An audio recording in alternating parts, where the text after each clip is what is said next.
तब आपने सही कथा सुनी है। यहाँ बैठ करके आपने 7 दिन अगर राम कथा सुनी तो अयोध्या जाकर के कनक भवन में श्री राघवेंद्र सरकार के दर्शनों की इच्छा हो जाए, वही सही कथा आपने सुनी। तो देवादिदेव महादेव के लिए भी लगा, तो महादेव जी भी हृदय विचारत जात है, कही विधि दर्शन हो, गुप्त रूप अवतर्यो प्रभु, गए जान सबको। हृदय में विचार करते हुए देवादिदेव महादेव जा रहे हैं। उनके मन में ऐसा विचार है कि कैसे भी करके हमारे राम जी मिल जाए। तो राम जी का अवतार गुप्त रूप में हो चुका था, गुप्त रूप में राम जी आ गए थे। तो मानो मन ही मन राम जी ने प्रेरणा करी, भोले बाबा आ जाओ ना। तो भोले बाबा ने कहा नहीं नहीं, मैं आऊंगा, मैं प्रणाम करूंगा तो ये सारी दुनिया जान जाएगी कि आप भगवान हैं।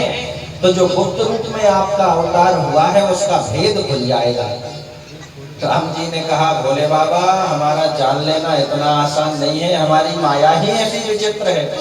अरे भोले बाबा ने कहा बिल्कुल, मैं प्रणाम करूंगा तो दुनिया जान ही लेगी, क्या करेगी तुम्हारी माया।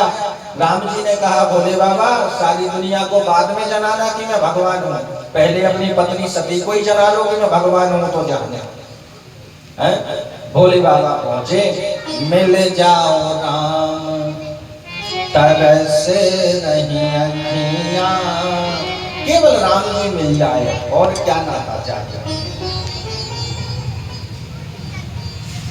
राम जी प्रकट हो गए और राम जी प्रकट हुए उस समय कौन सी लीला चल रही है जरा सा ध्यान दीजिएगा।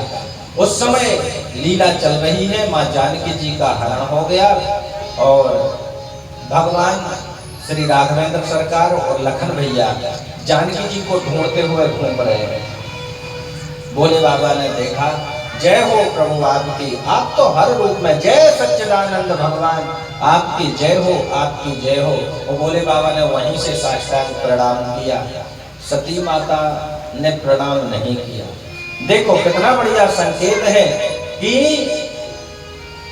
देवादिदेव महादेव को राम जी राजकुमार के रूप में भी भगवान लगे और माता सती को भगवान के रूप में भी राजकुमार लगे। बस इतना ही अंतर है। हम लोग भी कई लोगों को कैलेंडर में भगवान नजर आते हैं, बहुत बढ़िया भगवान है, कितने सुंदर लग रहे हैं। और कई लोगों को भगवान में भी कैलेंडर ही नजर आता है, बहुत बढ़िया कैलेंडर है, इसी साल का नया कैलेंडर छपवाया। भोले बाबा ने प्रणाम किया, माता सती ने प्रणाम नहीं किया। भोले बाबा ने समझाया, सती प्रणाम करो, ये वही भगवान है जिनकी कथा सुन करके आई हो, पर माता सती मानी नहीं।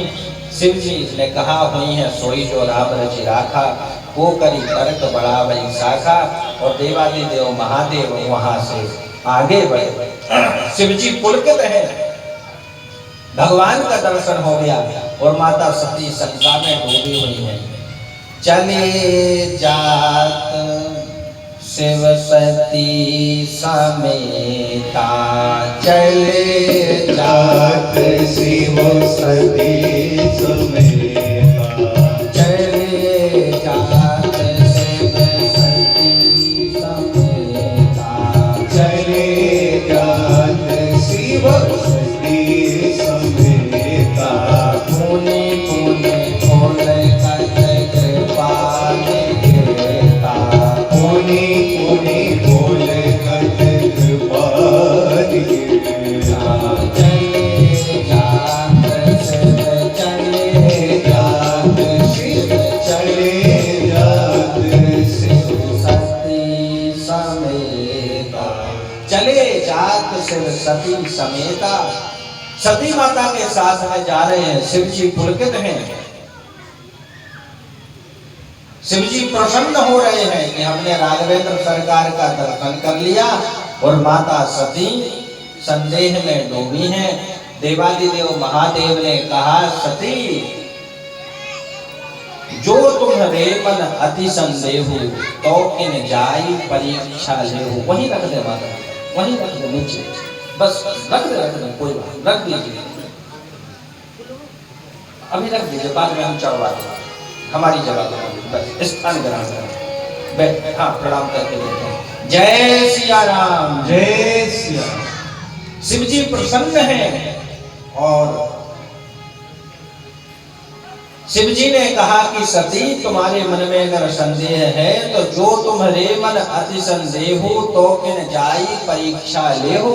अगर तुम्हें संदेह लग रहा है तो जाकर के परीक्षा ले लो, परीक्षा करो। जैसे जाई मोह भ्रम भारी, तुम्हारे मन में जो संदेह हुआ है जैसे वो मिट जाए। करियो सो जतन विवेक विचारी, विवेक पूर्वक प्रयास करो। करियो सो जतन विवेक विचारी। तो माता सती ने कहा कि बाबा फिर आप नहीं चलेंगे परीक्षा लेने के लिए, आप भी साथ में चलो।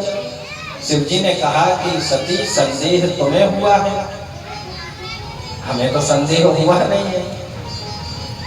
माता सती ने कहा नहीं नहीं बाबा, आप अर्धनारीश्वर हैं, आप भगवान हैं, आप तो हमारे पतिदेव हैं। तो भोले बाबा ने कहा कि सती पति पत्नी साथ साथ रहें ये बात तो समझ में आती है, लेकिन अचानक से पत्नी की तबीयत खराब हो जाए और डॉक्टर के यहाँ जाना पड़े, डॉक्टर कहे इंजेक्शन लगाना पड़ेगा, ये दवा खानी पड़ेगी, तो पति अपनी पत्नी से कहे कि इंजेक्शन अभी तुम भी लगवाओ हमारे साथ में, ये दवा हम खा रहे हैं तो तुम भी खाओ। तो पति क्या कहेगा कि भाई तबीयत खराब तुम्हारी है इसलिए दवा तुम खाओ। शिव जी ने भी यही बात कही कि सती संदेह तुम्हें हुआ है इसलिए परीक्षा जाकर के तुम लोग, मैं तो यहीं बैठ करके भजन करूंगा भगवान का है। तो चली सती शिव आय सुपाई, करहि विचार करो का भाई, मैं क्या करूं। आज्ञा पाकर के तो निकली, पर माता सती ने सोचा कि ये जिनको खोजने के लिए निकले हैं